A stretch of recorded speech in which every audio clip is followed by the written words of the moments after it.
Welcome. We are your hosts, Chris and Tammy.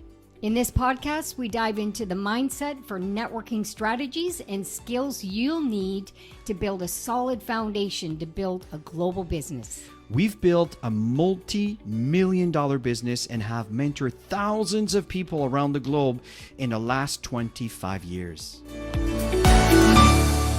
What is it? What are the things that you can do if you choose to do those things? If you want to get a momentum, whatever enterprise you choose to build with, there's certain principles that are constants. They don't change regardless of what you do. But I think there are important points. One is to stay connected to your why, and we'll cover the importance of that. That's really, really important. That's your roots. And then prospecting and follow-up. Well, if there's one thing that is consistent and congruent in our business is exactly that. By following these principles, you can really take advantage of slow months.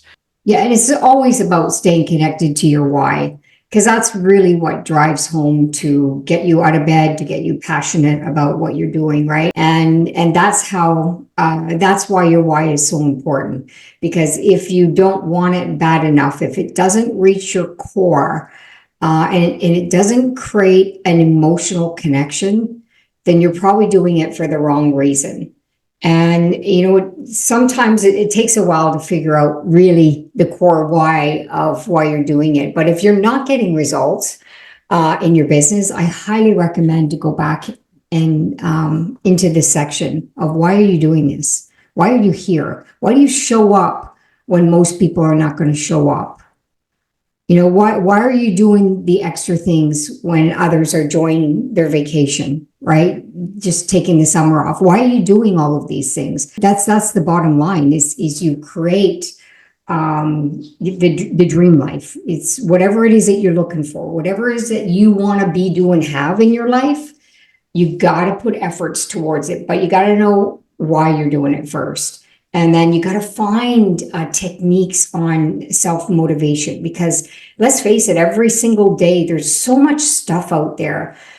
There's lots of things going on in the world today, and it's draining if you get yourself caught up in stuff like that.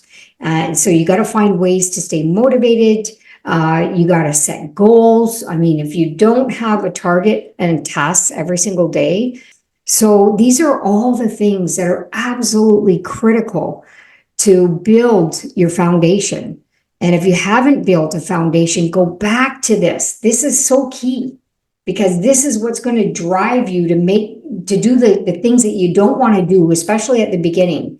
Nobody wants to learn more stuff. There's so much stuff out there, right? Is having to learn more stuff. Nobody wants to do that, but they don't mind doing it if there's a reason to do it. One thing I want to add to your comment in reference to your why. See, you guys know, Tammy and I are full-time in network marketing. We don't have a pension. We have our investments and everything, but we're not ready to cash in on those investments yet. So you see what I'm saying? So because of that, we have this burning fire underneath us that, we're not going to stop. But again, the fact here is we have a strong why. Tammy and I don't know how many times, Tammy, we said we go to bed, God, I love our life. Don't we? We love our life. We look at you, we love our life. And that's the reality. We love our life. We don't want to part with it. So again, this is what we're talking about. You need something that's going to keep you accountable, which goes down to the next point of, training and personal development, folks. You can never get enough of that. You need to identify your mental barriers. Find where those mental barriers are. Recognize them. And once you recognize them, then find the right environment to help you overcome those barriers. I know that nobody likes to be rejected. But as you grow and evolve, you realize that rejection, it's not personal. It's not towards you at all. It's them. It's all about them. And if you take it personally because you feel kind of responsible for the response, it's not always the case. It's possible that you can improve upon how you go about sharing, but it's really understanding where they are. And from there, don't be afraid to talk to others, because rejection is part of the game. So personal development strategies, it's important to look into things that will get you to see the bigger picture, to get you to see who you are, who you can be, the voice that you have that's never been heard out loud. And this in slow months, it's a great time to spend a bit of time around that.